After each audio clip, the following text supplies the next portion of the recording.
You are a photographer scrolling Instagram and you see it. That shot, that announcement, you see Ms. Swift and Mr. Kelsey have announced their engagement. If you don't know, Taylor Swift and Travis Kelsey have announced their engagement, and it's got millions, I mean millions of likes, headlines across the world. Even Instagram itself had a meltdown because the post went viral. But do you know what I'm also seeing? Instead of soaking it up and enjoying it, I'm seeing people slagging it off. I'm seeing professionals in our industry slagging it off. Lighting's terrible. What a terrible edit. It looks posed. Ugh, cliche. And the first thing I'm going to tell you now is do yourself a favor and pause. While it's really quick to jump on that bandwagon of tearing someone down, and I know a lot of us do it, I've done it in the past, when you're ranting and raving, stop. It makes you look unprofessional and it has a massive negative impact on your business because you know who's watching? Your clients. Who else is watching? Future clients, brands. So just going to tell you now, stop looking salty. You look stupid. I'm seeing it. As soon as that announcement came out, people were going nuts and slating it left, right, and center. So today on The Loud Lens, I'm going to unpack why bitching about other people's photography, especially public figures, is a trap, how it poisons your own business, and how you can actually spin moments like this into powerful marketing for yourself, okay? So let's talk about the announcement and the reaction, okay? So let's just set the scene. It's a beautiful summer's day. It's August 26th, 2025. Taylor Swift and Travis Kelsey break the internet with their engagement. We're talking gorgeous florals, whimsical vibes. Basically, her Lover album artwork coming to life. It's that kind of thing that Pinterest boards are built for, that everybody wants to be a part of, right? It's stunning. The internet crashes under the weight of it. I mean, seriously, think about that. Two people share a milestone and one of the biggest platforms in the world stops working because of it. Naturally, fans go wild. Brands jump in with cheeky comments. Duolingo, Little Caesars, even Macy's. Everyone wants a slice of that engagement pie. They are lapping it up. But then come the critics. You see them. It looks staged. The editing's flat. The greens aren't green. What was I reading the other day? The sky is overdone. Oh, why is he posed like that? My favorite one is he got down on the wrong knee. I mean, like, seriously, are we gatekeeping which knee we use for proposal? Like, seriously. There's even a news article about it. Honestly, it's bad. And then you know what? A lot of this is coming from industry individuals. I mean, we're nitpicking.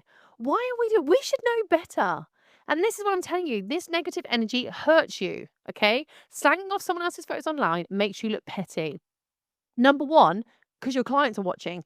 You might think you're having a rant in a Facebook group or on your stories, but what if one of your clients is a diehard Swiftie or a massive Kelsey fan? Like, what happens, right?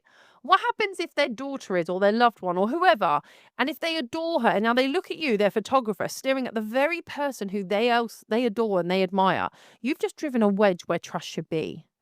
Two, it completely undermines your authority. The irony, you're screaming about how bad someone else's work is, while showing the work, you can't focus on your own lane. Clients don't want a photographer who tears others down. They want someone who can build others up. Okay. How are they meant to trust you if you can't be trusted to be a nice person? It signals insecurity. You're constantly critiquing others. It reads like you're threatened. If you're genuinely confident in your work, you don't need to rip apart Taylor Swift's engagement photos to prove it. I don't care if you're like, oh, she's famous. It's tacky, darling. It's really tacky. And energy matters. I'm not going to go a bit like, oh, energy. But what I'm saying is, if the bulk of your content seems to be quite negative, like slagging off styles, posing, trends, whatever, you'll train your audience to associate you and your brand with cynicism, with negativity. Do you really think that converts into warm, trusting, repeat bookings? I don't, and you should know it doesn't. How can we flip the script then? Okay, how can we spin this into some sort of marketing? Okay, so instead of pouring acid on your feed, how about you turn this into a kind of headline with pure gold for your business? Because there is a possibility in that. So I've kind of broke down a few tactics. So tactic one, educate, not eviscerate. I love that word, eviscerate. Instead of mocking the photos, break them down. Here's why photographers shoot from that angle. This is why propose often look staged, because the couple actually plans them. Here's what works in this setup. This is what I would tweak if it was me. You're not being horrible. You're showing your knowledge. You're educating them. You're turning critique into value. Okay? You can also piggyback the trend. That's another tactic you could use. Travis and Taylor's post is everywhere. Ride that wave. Post your own caption. Inspired by Taylor and Travis. Here's how to nail a dreamy engagement shoot locally without crashing the Instagram or whatever you want to post on. Suddenly, you're part of the conversation, but you're also selling your services. Tactic 3, humanize your approach. Talk about how these moments aren't just about perfection. It's an engagement, so it's about emotion. Share your own client stories. Nerves before a proposal. I'm trying to get that out. The laugh when someone tripped. The perfect imperfect. The relatability sells way more than some smug critique. Honestly, it really does. Also, perhaps tactic. What number are we on? Tactic 4? I think it's tactic 4. Yeah. Make it fun. Do a reel. The real reason Travis bent the wrong knee. Spoiler, camera angles, not tradition. You can educate, entertain, and show expertise all in one hit. Again, though, you probably don't know, but you can claim. I don't, yeah, but let's not be a douchebag here. Also, tactic 5, respect the fandom. If your client loves Taylor Swift and she's got one of the largest fan bases in pop culture, it's probably likely someone, either they don't love them, but somebody does. Wouldn't it mean the world if you were able to hide like a tiny Easter egg in their photo shoot? Maybe it's the pastel palette or a lyric inspired pose. Not a copycat. It's customer care. It shows you listen. They book a photographer who listens. Maybe you do something inspired by it because you know how much of a Taylor Swift fan they are. Do something like that. It's such a great way to work it. But this is why it matters, because this matters beyond celebrities. Now, you might be thinking, but Candy, it's only Taylor Swift. She's not my client. True, but the principle is the same. If you slate someone's wedding photos or their branding shot or their headshots, famous or not, you're showing your audience how you treat people behind their back. If you slag off a celebrity, you slag off a small business.